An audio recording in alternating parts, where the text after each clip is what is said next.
birthday, January the 12th, the day a legend was born. That's right, an icon right here. I'm just kidding.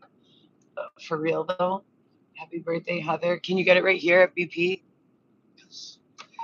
Um, so I just wanted to jump on real quick because I've been feeling a tremendous amount of pressure since I started doing my daily vlogs, my diary vlogs. Um, but the pressure I've been feeling has not been around like, hi, how are you, Heather? What's going on with you personally? The pressure I've been feeling is like these people are real assholes to me, saying that like by caring only about or mostly about, babe, can you toss this into the trash, please? And please be mindful of the time, okay? Thank you. Um, the good part is the visit, we don't have to stop at the grocery store first because I have the baby's lunch. So, as I said, I've been feeling a tremendous amount of pressure because I'm going through it, and there is a lot of chatter that's basically making me feel selfish for sharing how I'm being affected. And the chatter is going along the lines of, you know, other people are suffering from this too. You're not the only one who deserves assistance, blah, blah, blah.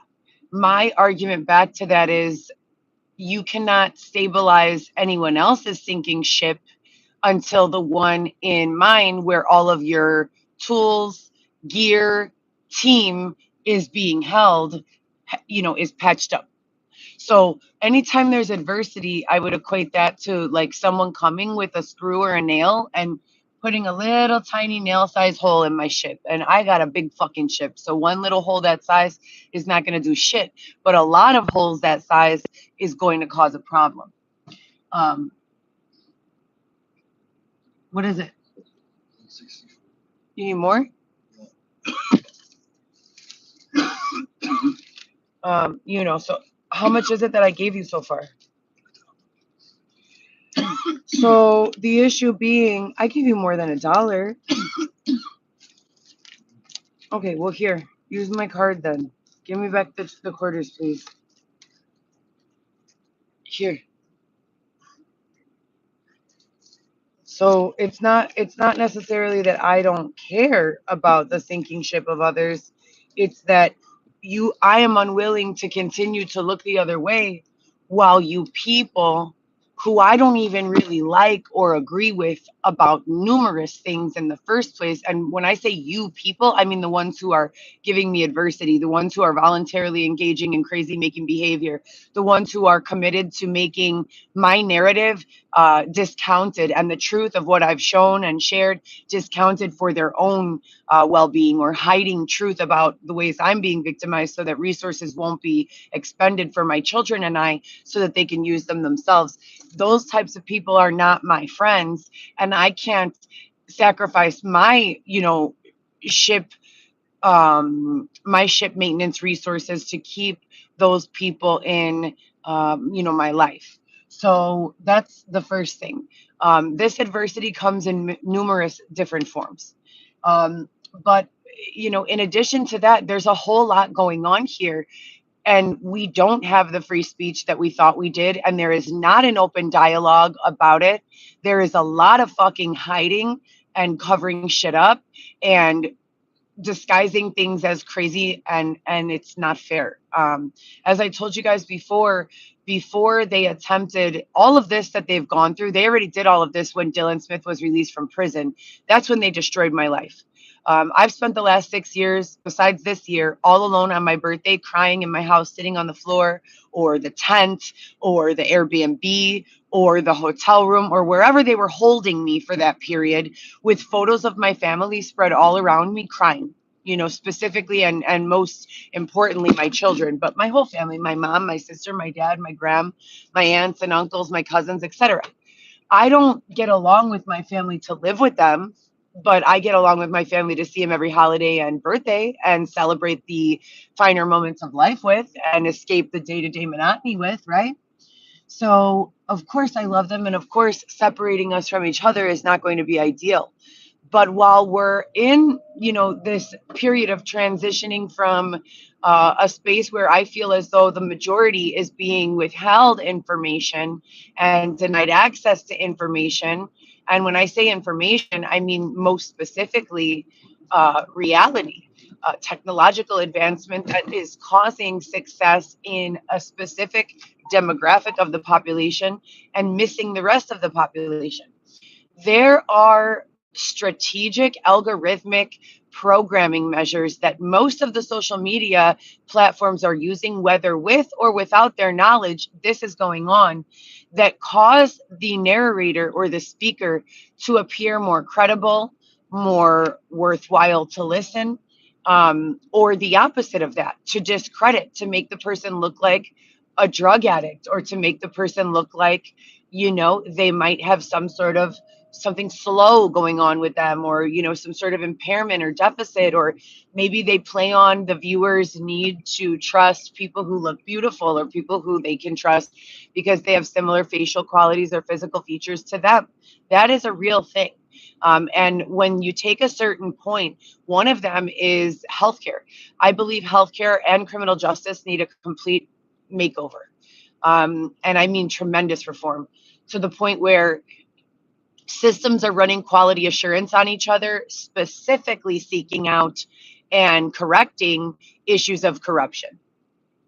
Now, causing someone to lose stability is not the same as a person going crazy. So we're labeling things just in general incorrectly. I do believe, and this is not a conspiracy theory, this is me sitting back and observing videos that I've created, on days when my point and the points I'm making in my narrative are congruent with whomever is in power that morning or that day or that period of time, I look like $1,000,000 fucking. I don't need makeup on or anything. Like right now, I just rolled out of bed, brushed my teeth, threw on my gym clothes, and I'm on my way to the gym. But I don't look slow or, mentally challenged, or as if I'm smoking, some sort of drugs, or, drunk.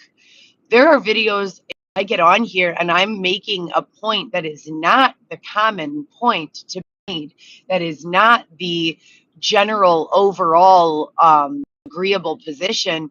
And they make me look so fucked up on here that I myself have a problem watching it. When I re-listen, I have to face my phone up at the ceiling and just listen to the audio. Otherwise, I can't take myself seriously. And make no mistake, I'm not the only one they're doing that to, and that's for a reason. That is absolutely for a reason. Credibility is affected by physical appearance. Whether we want to admit it or not, it is the truth.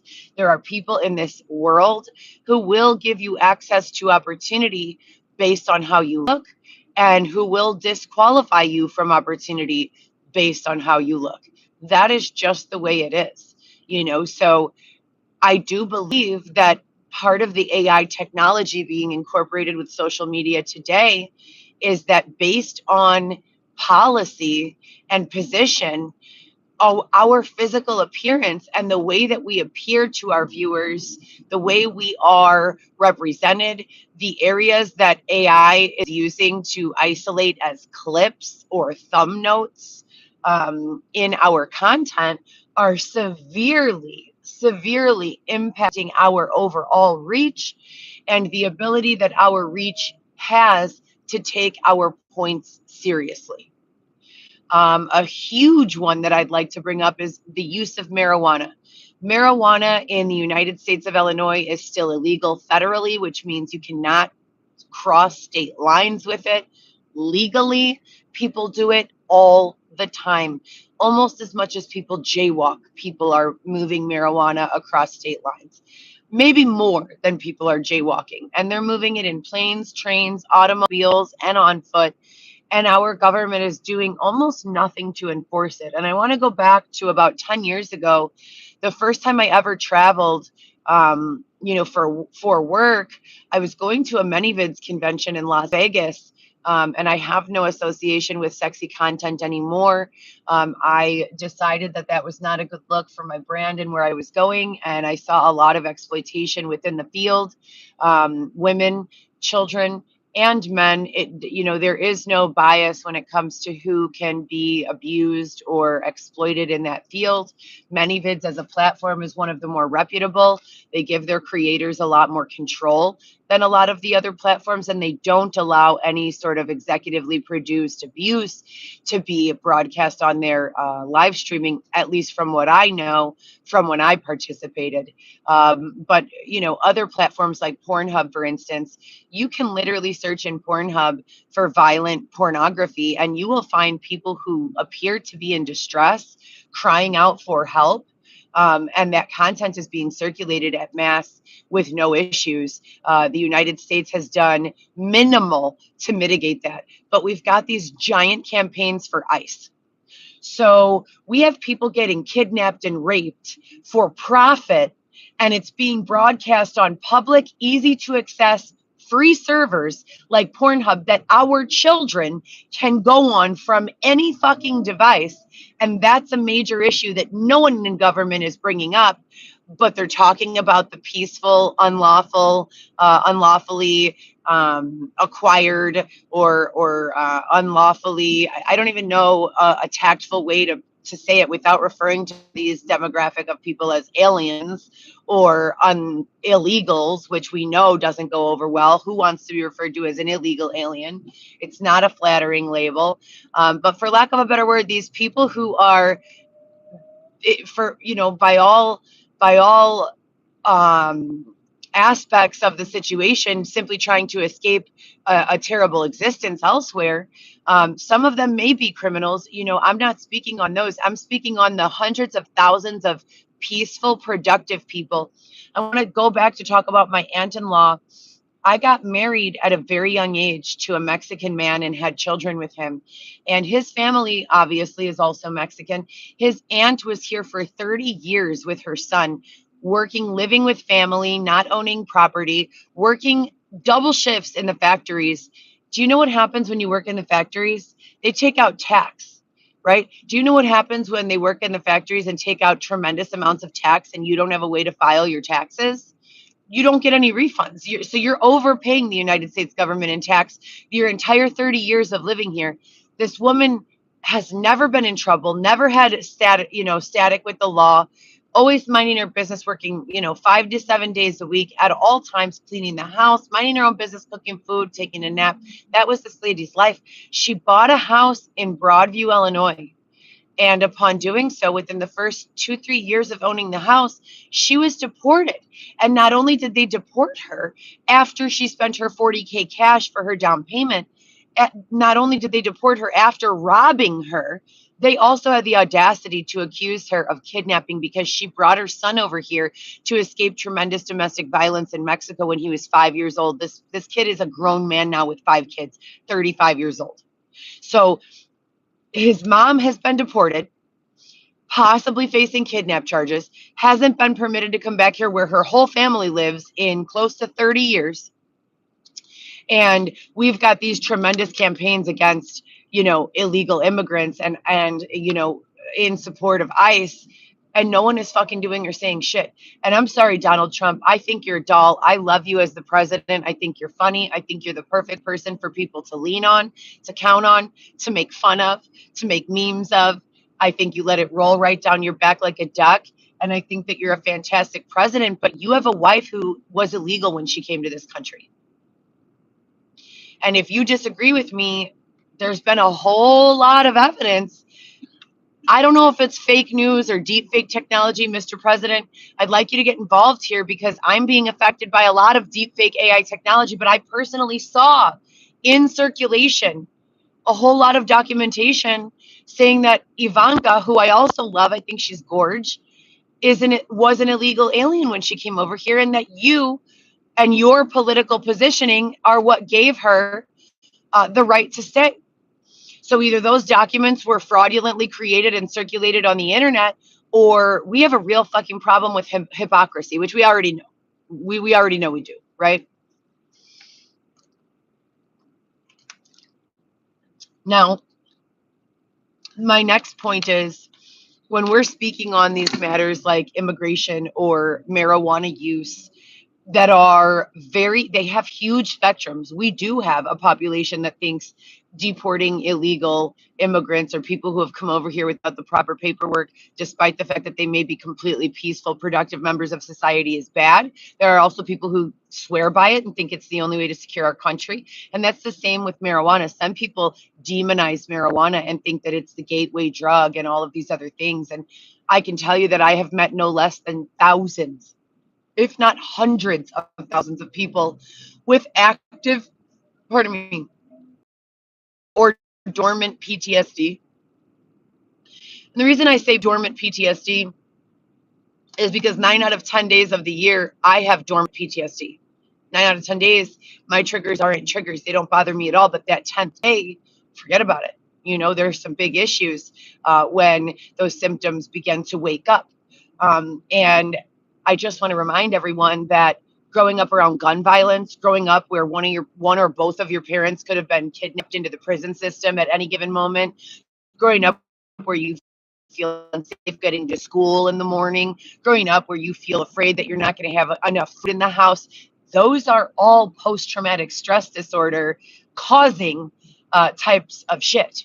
I didn't go through those specific problems. You guys know my background with the abandonment in Jamaica and the car in my house at 5 years old, and all of the other things. But the unlawful detention as a child with no criminal record and no support system, and the group home exposure, and being kidnapped to the south side of Chicago, and being kidnapped and abandoned into Jamaica for a full year. You guys know what PTSD issues are, but we don't really speak very much about the fact that I'm living urban Chicago, where I would say more than half of the population who lives outside of the loop are dealing with post-traumatic stress disorder issues of their own. And if we're talking about the South Side, or the areas that have a crime rate that's higher than the other areas, South Side, West Side, areas that we were getting used to waking up and hearing news saying, oh, well, there was another shooting. Oh, well, 2 people are dead. Oh, well, we can't even afford to report how many people died overnight because it's going to make our city look so unsafe and affect tourism in such a negative way. So we're going to hide this. All of those are reasons for PTSD. And whether we want to cure them and heal them in people, or completely ignore them and scapegoat these people, as being bad based on the ways that we as a society have looked the other way and allowed them to be traumatized, it doesn't change reality. They've got this trauma, and this trauma will continue to be a problem for all of us until we're able to come up with ways to resolve it and to create societies and societal norms that are conducive to alleviating these issues, helping people remove the burden of this trauma from their life. And marijuana is a controversial but highly effective method for curing and treating all sorts of trauma and trauma symptoms. And I will stand by that until the day that I die. And then even maybe after I die, I might rise from the grave and tell you guys that, because here's the thing. I know that it's true. I know that there are people who are in their 60s, 50s, who have been using marijuana for their PTSD without even knowing that that's what they're doing. They wake up, they start feeling triggered by whatever it is, and they go into autopilot, let's go roll a joint, and they smoke and they feel better. And they're not even making the mental connection that their post-traumatic stress disorder symptoms are being alleviated, calmed, and treated with the use of this medication, marijuana. And I'd also like to go on record as saying there are a million other uses for marijuana. I don't think that it's a good idea to smoke marijuana while you're pregnant. I also don't think it's a good idea to lock a pregnant woman in a tent for 7 months outdoors in winter over the snow, slush, cold rain, and then look the other way while she's denied medical service when she goes into preterm labor because of the stress associated with being displaced from home. So yes, I did look the other way and authorize the use of CBD and THC for myself and anyone I was advocating for in those circumstances, and it worked. 3 months before I got pregnant with Weston, I was in the hospital because I got pregnant with twins and they died. I went into preterm labor. I was not using marijuana. I was not using alcohol. I don't use any other drugs. I was very healthy, in shape, physically fit, eating healthy. But I did have a very, very high level of stress, and I was living full time in Airbnbs. We would switch Airbnbs month to month. Now, I went into an Airbnb near Addison and Kimball by the Blue Line. It was 2 days before Christmas when we got that location of Airbnb, and I began to experience symptoms of preterm labor. I called my doctor immediately, and my doctor told me to relax, to put myself on bed rest pretty much. I stayed in the bed with the exception of the moment that I got up to have a conversation with the Airbnb host and the moment that I got up to cook Christmas dinner on Christmas Eve. 4 hours after midnight, I began feeling intense contractions. And about another 4 hours after that, I gave birth to one of the twins at 17 weeks of pregnancy, and the baby died in the shower of that Airbnb. An ambulance was called, and I was taken by ambulance after having lost one of the twins, with another one of the twins in my uterus, fully contracting, fully dilated, wide open, bleeding, just blood pouring out of my body. And I was taken by ambulance to Swedish Covenant Hospital, where they removed the second baby by surgery, DNC. Both babies died. I got pregnant with Weston while on birth control in the form of the shot about 4 months after that event occurred. And we lost our housing 2 weeks after I found out I was pregnant, and our funding for housing. We had nowhere to go, and we were being denied shelter at every turn from every resource. I called every county: Lake County, Will County, DuPage County, and Cook County. I started experiencing preterm labor symptoms again around 3 months of pregnancy, and I went to both Northwestern Hospital as well as St. Joseph's Hospital, at which point in time I was told by both hospitals that I could not stay in the hospital, despite the fact that I shared with them we had no housing. They told me that they had no luck with any sort of shelter services for anyone since the pandemic of 2020. They forced us to leave. They said we were not checking back into the ER, and that unless I checked back into the ER so my insurance could be billed, we needed to leave the hospital, because the hospital was not in the business of giving people bed rest. They were in the business of inpatient hospitalizations, but not of giving people bed rest. If you go on bed rest, you just go home. That's what they said to me. If you lay down, you don't have contractions. If you lay down, we've got you on a fetal heart rate monitor. Your baby's not in any distress. So you need to lay down for the rest of your pregnancy. Who can lay down for 7 months when they don't have a home? So anytime the park district would come move our tent, or the police would come to talk to us, or any sort of stress would be induced, I would start contracting again. So I'm sitting in a tent having contractions. Xavier went to a nearby vape store and got a CBD vaporizer. And I promise you, with 1 to 2 inhalations of that CBD pen, my contractions completely subside every single time, almost immediately. I want to call in a witness here. Xavier, do you recall that what I'm talking about?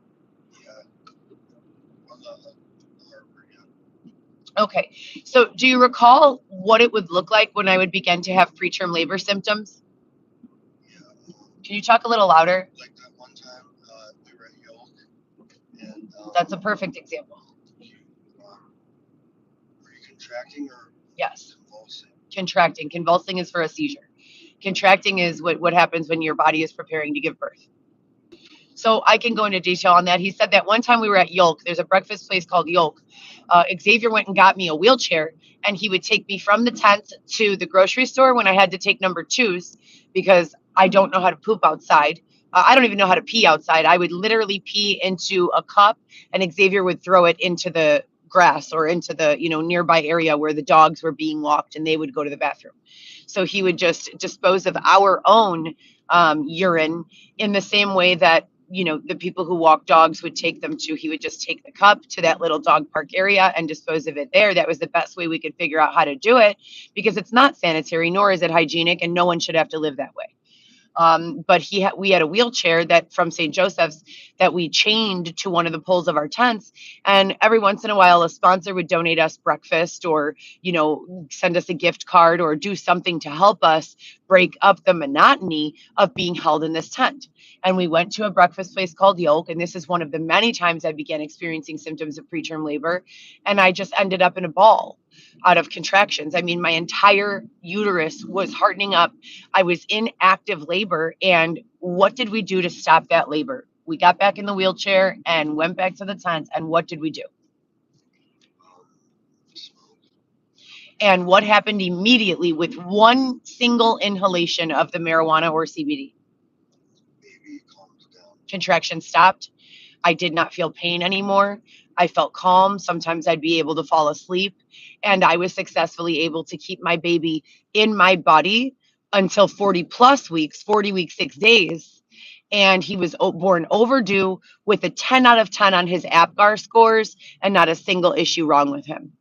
Now that it's become common knowledge or that I've publicly shared that I did that, they're trying to refer my son for all of these developmental delay courses. My son doesn't have a developmental delay. And your political ties to trying to say that marijuana is not effective in the use of preterm labor symptoms for a homeless woman who's sleeping in a fucking tent with nowhere to go are absolutely absurd. The fact that you would politically be so inclined as to say that my child has a speech delay or something like this, I 1000% believe is directly associated with the fact that I voluntarily and with intention engaged in the use of CBD and THC in various forms, beverages. Inhalation is the only form that hits you immediately.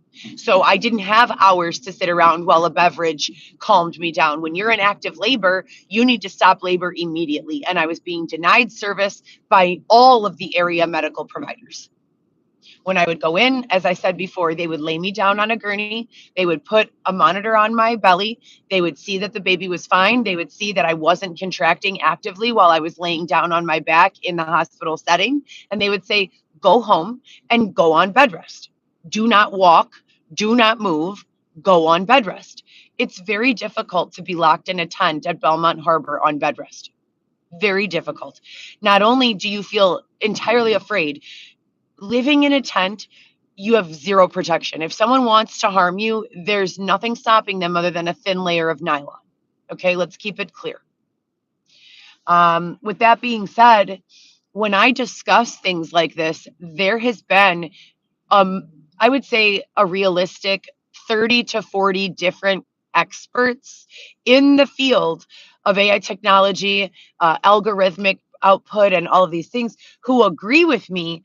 It's almost as if politically they put filters on my face. Like they have a filter that says distrustful, looks like they're on drugs, dirty, unslept and tired, or like beautiful, happy, wealthy. Like these filters that they associate with my content, they're having a huge impact on whether or not I'm taken seriously when people are watching it.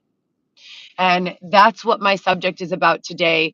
The subjects of deepfake technologies, deepfake AI interventions, deepfake. We don't even have to talk about forgery. We can, or the fraudulent production of documentation. We can call it what it is, which is an AI creation. There, in most cases and instances, are no hard copies of these documents that are being circulated. They're just being created online. President Trump, is your wife an illegal alien who's currently wanted by ICE in this country? Because that's the documentation I saw. So, should I abandon my own personal beliefs about you from what I know of you for the last 8 years in presidency, 12 years on and off in presidency, 20 years of me knowing who you are as a businessman and a credible, reputable person, the owner of the Trump Towers, a fucking guru at business, a bulldog when it comes to, getting what you want and what you need? Should I pretend like my experience of you is just some sort of figment of my imagination and that you are not a credible source of information or a person who can handle this country?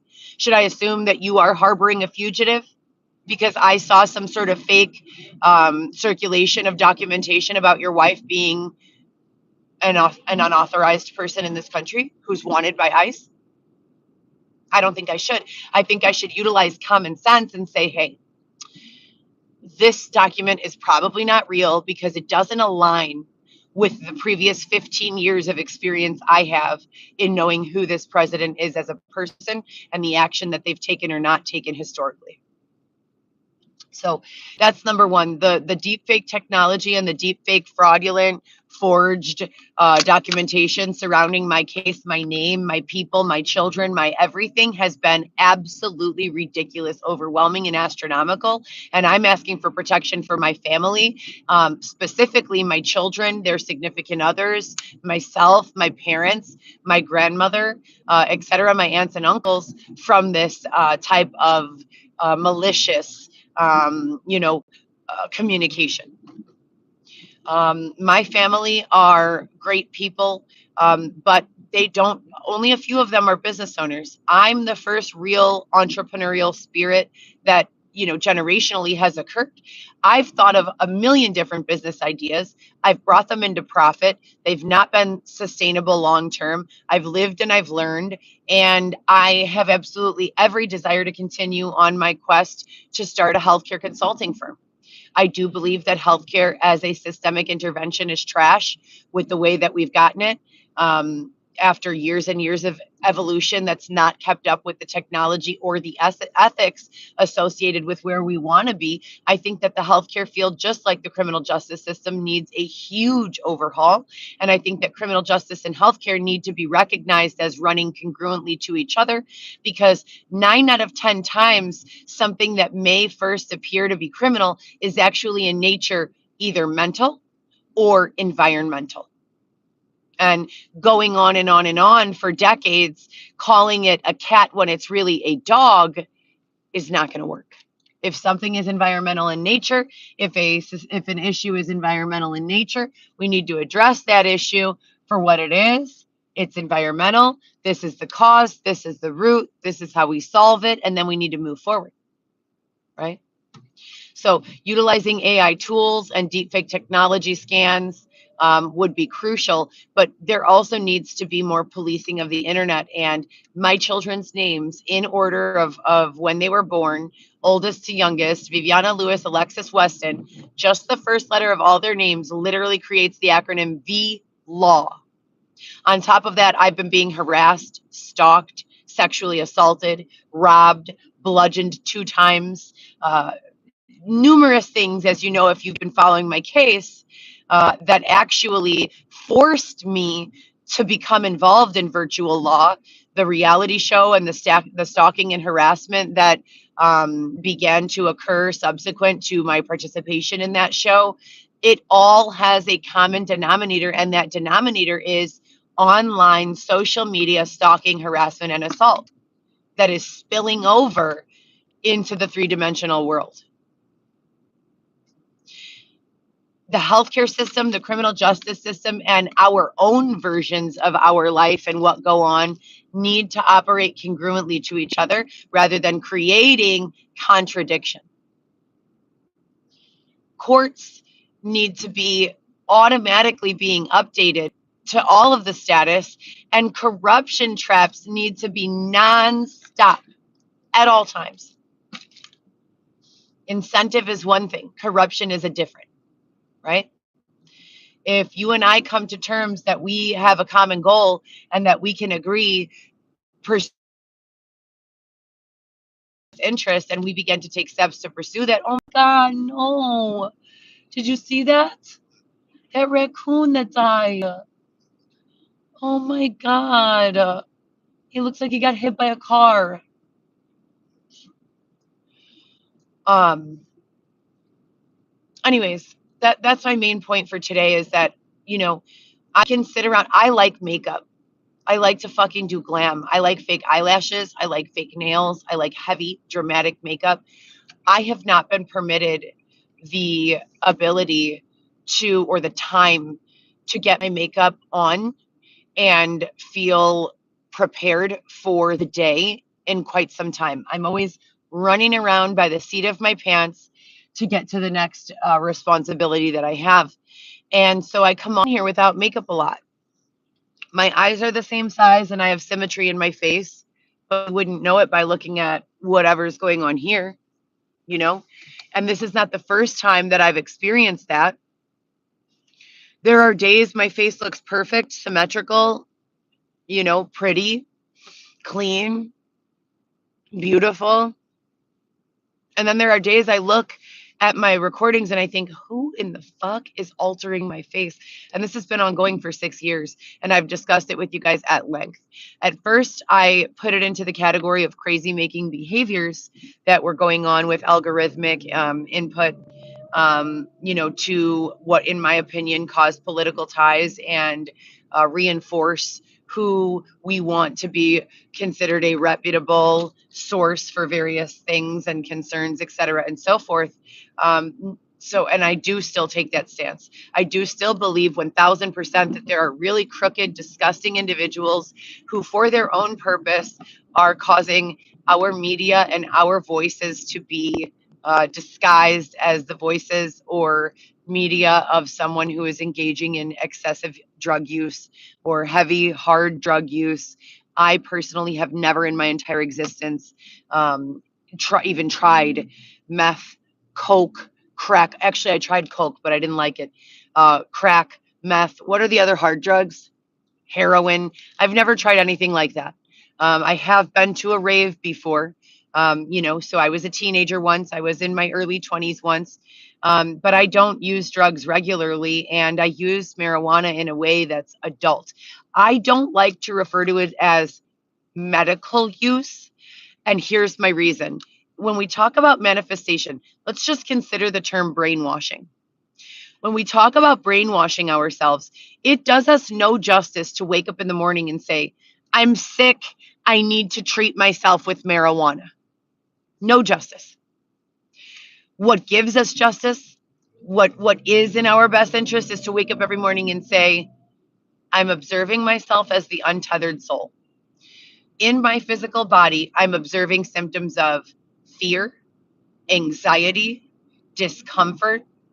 Those physical symptoms are translating to difficulty breathing, sweaty palms, a general overall lack of confidence, issues with communication with my superiors and other, issues with focus and my ability to calm down and pay attention to the things that I have to, be responsible for in my day-to-day life, right?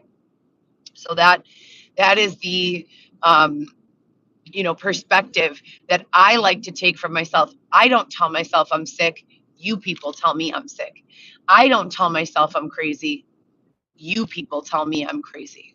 And I make it my actual job with intention to prove to myself that not only have I never been crazy, but that each and every single one of my responses to the abuse I've endured has been reasonable, understandable, makes sense. When you hear about the provocation, you have no questions about my responses. They explain themselves. Now, if you just walk in and you have no idea what's going on and you just see me in my car alone going, these fucking assholes, what the fuck is their problem? They're fucking stalking me again and they're doing the things with the lights and the bathroom thing. I'm about to pee on myself. You're like, what?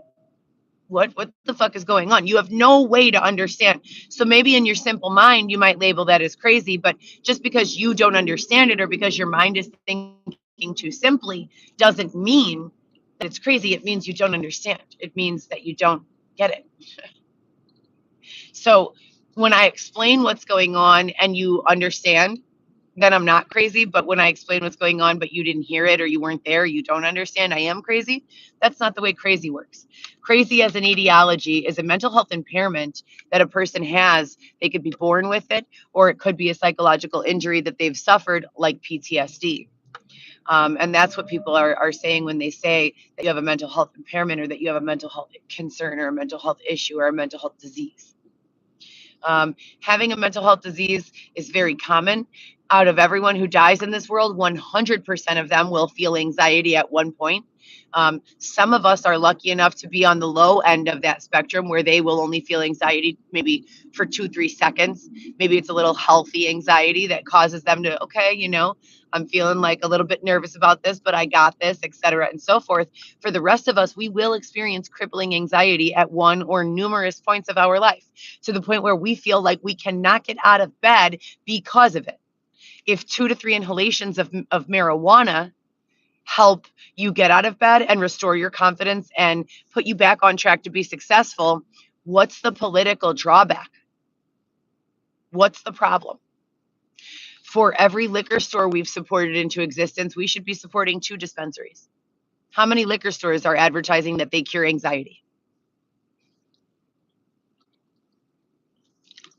How many liquor stores are advertising that they have thousands of medical ailments and impairments that are corrected with their use? Hey babe, have you ever heard of a liquor store that cures anxiety? No, right? But you've definitely heard of someone drinking some alcohol, getting froggy and taking a leap and beating the fuck out of people, or going into a bar and starting a fight, or going and committing a crime while they were drunk, right?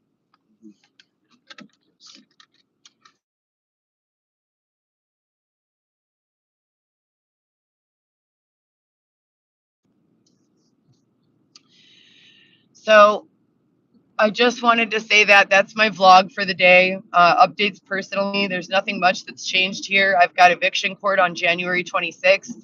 After reporting that my apartment was being broken into a number of times, and that belongings were being stolen, similar to the Harwood Heights situation.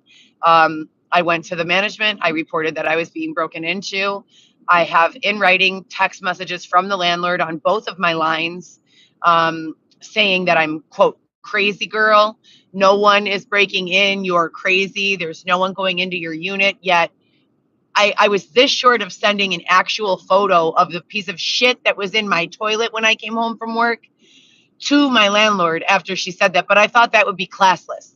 So I let it go. I said, okay, I know someone's breaking in, but I'm not going to argue with my landlord. This is my apartment. I need to make it work. I'm in a 2-year lease. 3 days after the third time that I reported someone breaking into my apartment with a police report for burglary and deceptive practice, my landlord served me an eviction notice, slid it under my door saying, I have had unknown occupants trespassing in my unit. And for that reason, they would like me to be evicted. January 27th is my court date. I still have 1 year left on my lease and I have nowhere to move. I've spoken with multiple other advocates who say that eviction court takes up to 90 days to 6 months. So hopefully that'll give me the time and direction that I need to figure out what's the next step from here. But basically everything that you guys have been around for from the Harwood Heights days, and you could go back in my YouTube, it's all there. I recorded all of it live for most of it. They've done it all again, sometimes 2 and 3 times. I call law enforcement. I spend a significant amount of my time on the phone with law enforcement explaining what's going on. And what I usually get is, well, there's really nothing we could do. If you don't know who's doing that, there's really nothing we could do about it. And then the other response that I've been getting is, well, so similar, if not identical, went through in 2021, 2022 when I lived at Montclair. But I work full time now, 7 days a week, and I'm not relying on a sponsor to pay my rent. Eric Schull paid my rent at the Harwood Heights apartment. I'm paying my rent myself now. So I know that it's been paid every month without exception. My rent was returned for the month of January. My landlord slid it back underneath my door and said, no more rent in the office. So I'm excited to go to court and see what the judge has to say. I'm excited for what's next. I'm very anxious. I'm very scared. I'm very disappointed that they were unable or unwilling to protect me, to advocate for me, to allow me a safe, peaceful place to live. The boxes of condoms, HIV testing kits, and Bibles that they have been sending to my house in bulk in my name with my unit number on them are absolutely ridiculous. My children don't even know my unit number. I have no utilities in my name, and I specifically did not register my address with the United States Postal Service because I live with my grandma as far as my mail is concerned. Who is changing my address and flooding my home with condoms, Bibles, and HIV testing kits? I don't have sex with anyone other than Xavier, and I haven't since the day I met him. And before I met him, I was celibate for almost 2 years. And that's the truth. So, question I have, there are a lot of things that have been causing me to feel very, very anxious. Today is my birthday. Like I said, a fucking icon was born, a legend. herself in the making. Happy birthday, Heather. I'm hoping for a peaceful day, a happy day, a profitable day, a day of good vibes and progress. I miss my kids. Vivi is angry with me. She still refuses my phone calls 6 weeks later. I am concerned. I do have reason to believe that there is an Indian man, I don't even remember his name, who has some sort of problem with me, who would easily blend into the area of DuPage County where my child has moved, that would have reason in his own fucked up mind to cause harm to my daughter or her husband or their child. I am concerned. When she goes MIA and stops answering my phone calls, I do feel as though it is strategic. I've neither consented nor given my permission for any of my children to be involved in any of this stalking, harassment, testing, whatever you want to call it, psychological operation, whatever you want to call it. But the periods where I cannot reach her, I don't even know where she lives to drive over there and make sure she's okay. Her and her husband just got a new apartment 2 months ago, and that is a bad feeling. That is one of the worst feelings I've ever had in the world. When the chatter online starts telling me, oh, this biohacking Indian man from California who's got millions and billions of dollars, who despises you because his wife found out he was fucking around on her with you 10 years ago, has a bone to pick with your daughter, and then no one wants to answer the phone so that I can prove my child is safe and sound, that is a fucking problem. That is a problem that this country should not support. This country should be in support of mothers and daughters having communication regularly. This country should be in support of mothers and sons having communication regularly. This country is supposed to be in support of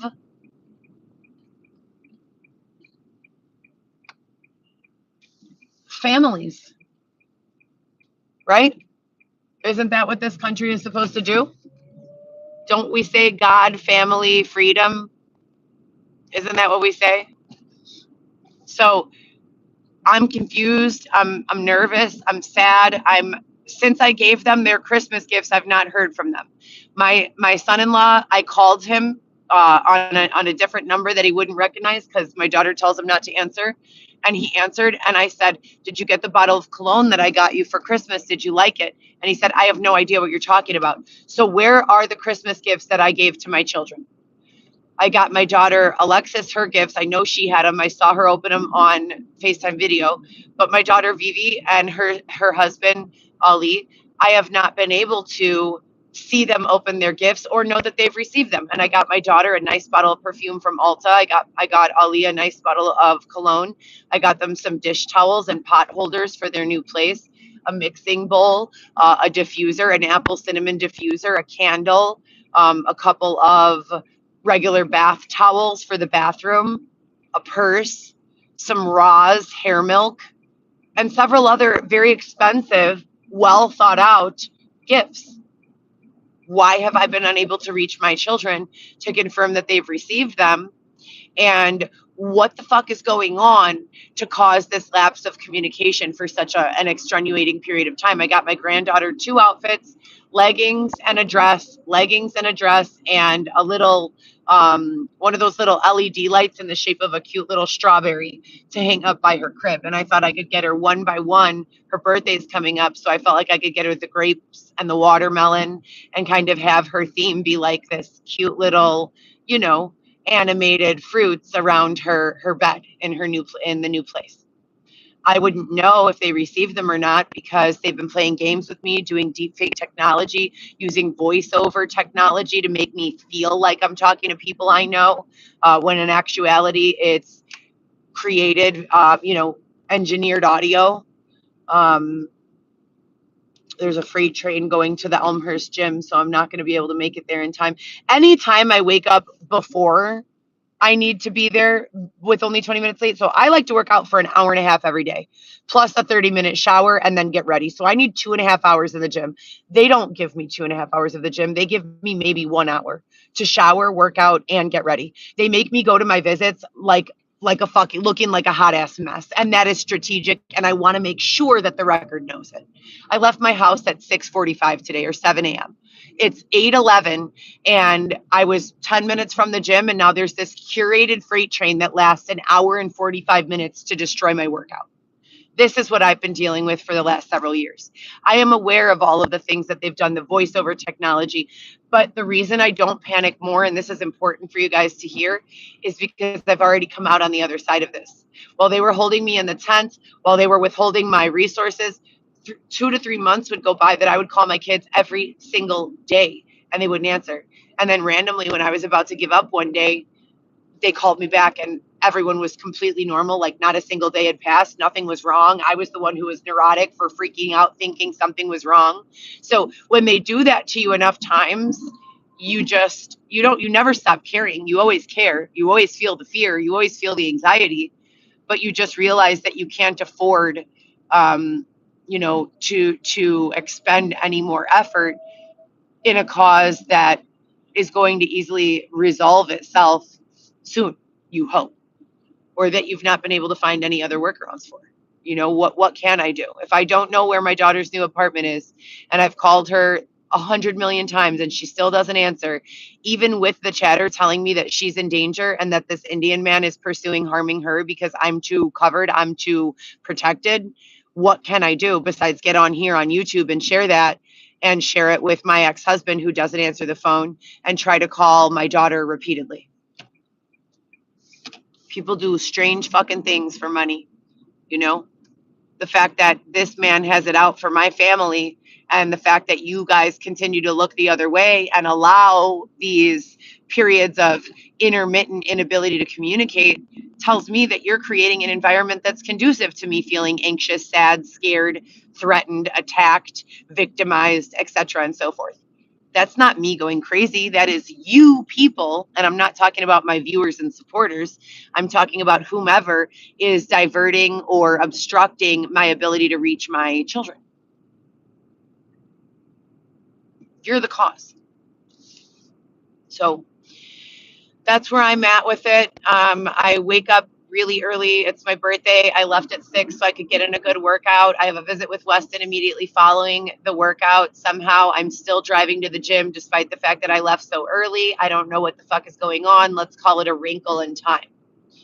And then in addition to that, I do not appreciate nor do I authorize any of these periods where I'm not permitted access to my children for whomever's false narrative it is. I don't care. As a mother, as a full-time mother who's invested in the health, wealth, well-being, and success of her children and family, I need to know that my children are okay each and every day. A phone call, even if it's for 30 seconds, so they're smiling faces and know that no one is them, is the least that can be done. So other than that, I am healing pretty well from the second bludgeoning. So I'm going to go for a consultation, cosmetic surgery consultation for some sort of either filler or Botox that I may need to even out the asymmetricalness of my face or unsymmetricalness of my face following the second attack on my face on this week, Thursday or Friday, possibly Wednesday. I need to check my calendar. So that's going to be resolved. I'm still working 7 days out of the week as a driver. I love it. Very grateful to have it. Xavier's father has still not replaced his cell phone. So he has been without a phone since approximately, what was the month that your phone was destroyed by water damage? It's in my phone call records. He called me from the Knickerbocker Hotel one day after his phone was destroyed. I believe it was April. So we're already at the 8 or 9 months of Xavier not having a cell phone. And I borrowed him a phone that I, needed, that had a significant amount of evidence on it, stored on it. I was using it as an external memory server, and I borrowed him that phone and he broke it and then got it stolen. And I needed that. I really needed that phone. So I will not be allowing him to have my phone when I'm not around unless he's in the house, not moving around. And typically, I've never let him stay in my house before. But since we're already going to eviction court and there's nothing that the landlord is doing to try to prevent people from breaking in, I would, prefer him to be sitting in the house while I'm working to, kind of set a trap for anyone who has been breaking in. I ask him to go in there and be quiet so no one knows that he's in there. And then if someone breaks in, to call 911 immediately, maybe, pursue the person and try to lock them into a space so that they can't run away. Because as I said, this has been going on since April. A Bluetooth speaker has been stolen, a memory foam pillow has been stolen, and numerous other things. So my name is Heather Gillespie, and it's my birthday, and I'm on my way to the gym, and I'm here to acknowledge in both a vlog that I'm aware of the AI intervention that's been causing numerous issues, specifically with regards to, but not limited to, my ability to get things done, communicate with my children effectively, and be taken seriously on video with many, many, many AI filters, causing the look of distress or disorganization or discredibility or drug use, et cetera, and so forth, and that none of that's been true. To this day in my entire life, from the moment I met Xavier to right now, the only drug use I've engaged in has been marijuana, which I don't even classify as a drug anymore, with the exception of Xavier and I have gone out 4 times total. 4 times in the entire 4 years I've known him. And during those periods, I did also engage in drug and alcohol use. And there was one time when I met Xavier about 2 weeks after I met him that we both took an ecstasy pill together on the beach. But other than that, Xavier and I don't do drugs. We definitely don't have erratic behaviors, and we're not using drugs, going around our child or any child. We were not on drugs when I was pregnant with Weston. We were strategically using CBD to prevent preterm labor after we were denied housing, shelter, and assistance by all of the social services that are in place in the city of Chicago and surrounding. And I'm not here to blame any one person, place, or thing for that, but that definitely took place. I have about 50 to 100 case numbers. On that phone that Xavier destroyed, I have actual voicemails from people proving what I'm saying is true. But I've still got 3 other phones and 4 iClouds because every one of these phones have had 2 iClouds or 3 iClouds registered to it. So those iClouds are saved, those passwords are saved, they are uploaded, they can be accessed from any third-party computer, and that evidence is all still there. And we're willing to move forward in whatever way is deemed appropriate. So I deserve to be with my family and children, not be sexually assaulted, bludgeoned, stabbed, thrown out of my home unlawfully, forced to go to eviction court, withheld my rights, et cetera, and so forth. There are people who definitely deserve some sort of prosecution for the things I've had to go through. And I'm asking that President Trump acknowledge not only the negative false narrative that's being circulated about Ivanka being an illegal, but I'm asking President Trump to use whatever grace and compassion he was able to use on Ivanka's situation for the rest of us. And I'm asking that he show a little grace, mercy, and advocacy and acknowledge the use of deepfake technology and acknowledge the use of any sort of AI. Let's go back to the bunnies on the trampoline video. Okay? The bunnies on the trampoline, I thought it was real. Did you guys think that was real? The bunnies on the trampoline video? I thought that was real and it was fake. They created that with AI. It was very effortless to create. It didn't really take much time. It didn't really take much comprehensive ability. It took speaking into a digital AI creation software, an open API that could be used with something as simple and common as Instagram. They said, create me a scene where there are several white bunnies hopping on a trampoline, and boom, that's what was created. You don't need a degree to know how to do it. You don't need to be a genius. Any fucking plain Jane can get it done. So I hope you guys have a great day. It's going to be a good day for my birthday. I refuse to accept it any other way. I'm doing some kombucha detox the vinegar in the kombucha is really helpful in digesting food that's more abrasive to digest. So I've been, for the last week, at least once a week, splitting a regular size kombucha into 2 doses and drinking that to keep everything, cleaned. I've been going to the gym every day. And then I'm just working as much as possible because I have a lot of bills, my car payment, my insurance, and then I need to get enough money to move to a new unit. So we have eviction court on January 27th. So that's for me for my daily vlog. In regular communication with the other kids. Alexis's phone was finally replaced, thank God. My son is doing well in his private school. I don't know if I shared with you guys, my son was jumped by 3 boys for walking a girl to her class that one of the boys liked. My son was by himself. He was punched and hit by these kids, and security at school didn't even make much of an effort to protect him or defend him.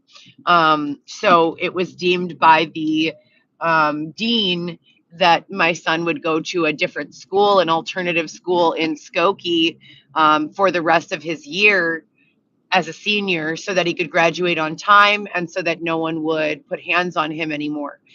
So he's doing well in that new situation. And I know anyone who knows. I've been updating you guys, sponsors.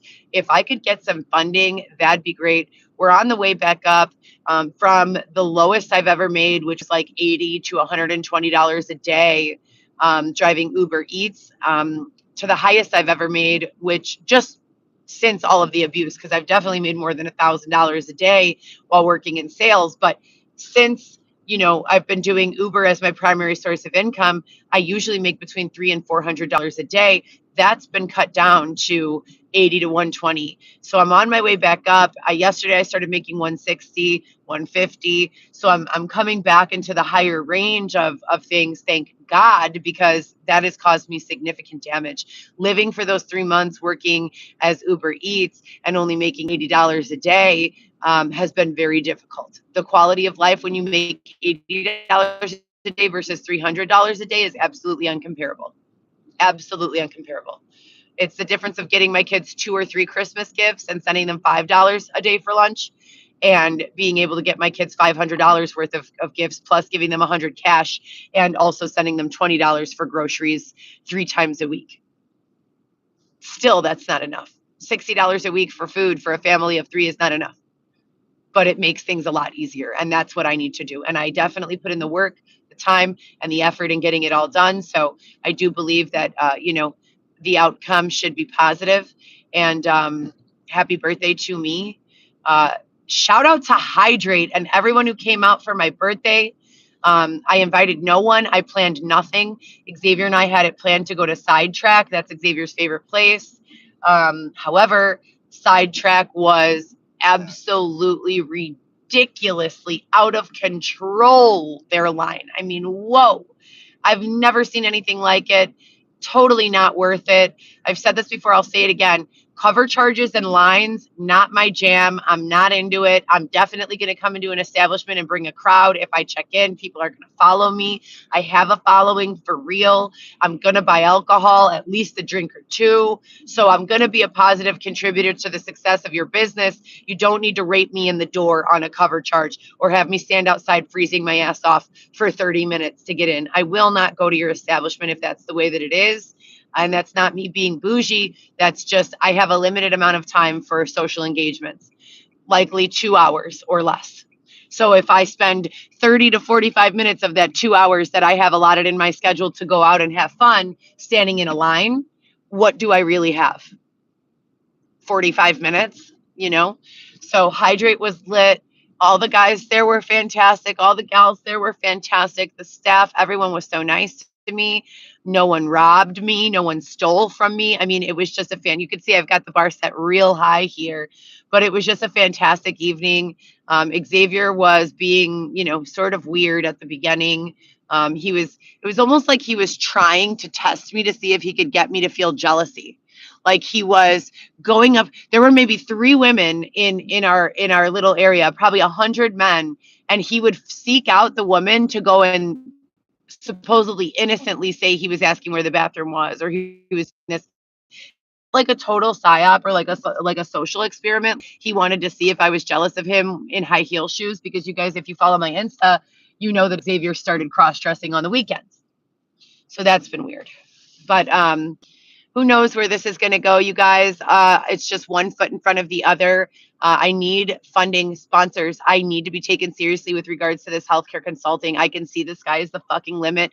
I could see tons of opportunity to make money in this field. If you are in startups or new business development, if you know, please hit me up. Let me know what we can do together, what kind of strategy we can take to fundraise. I really want to get this firm off the ground. I know numerous very reputable doctors from my time at Northwestern and other health systems that I think would be perfect to hire on a per diem contract basis and offer these gigs where they could sit in the center of AI development and technological development and coding and programming of these new technologies that will aid and assist in not only accuracy in healthcare treatment, but fair treatment, and remove the business aspect and the incentivized side of being reimbursed from healthcare, among numerous other things.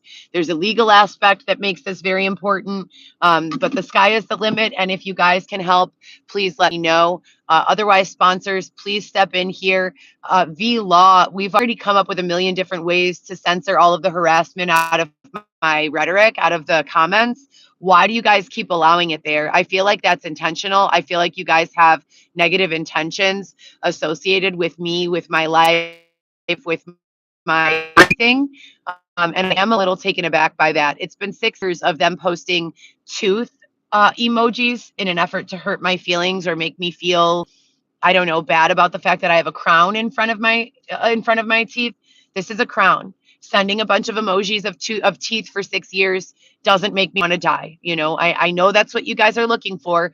I don't care, but it does distract the fellowship from hearing the message that I'm trying to deliver. And it also is really rude and harassing, and almost I would definitely refer to it as, if you come into my virtual safe space that is mine and no one else's for the purpose of causing me harm, that is assault. And whether you're doing it in writing or in fists, hitting me, assault is assault. And you people deserve to be charged just like someone who's doing it in my face would be.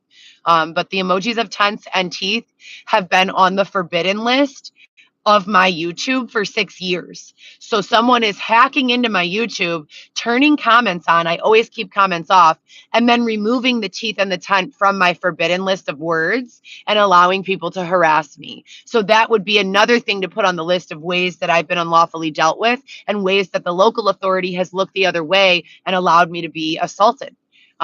So I'd like that to stop immediately. But anyways, happy birthday, Heather. I'm going to get in a good workout. Thanks, babe. And then go see my kid in the system, which he should not be in to begin with. And this is going on 6 years of documenting this unlawful, unethical, corrupt behavior. And I'm very, very eager, hopeful, and optimistic for solutions. And to say that I've been patient would be a complete and total just understatement. No one should have to wait 6 days for this type of abuse to stop. It's been 6 years. So if you guys could get the fuck off your asses and figure out what the fuck is going on here, that'd be great.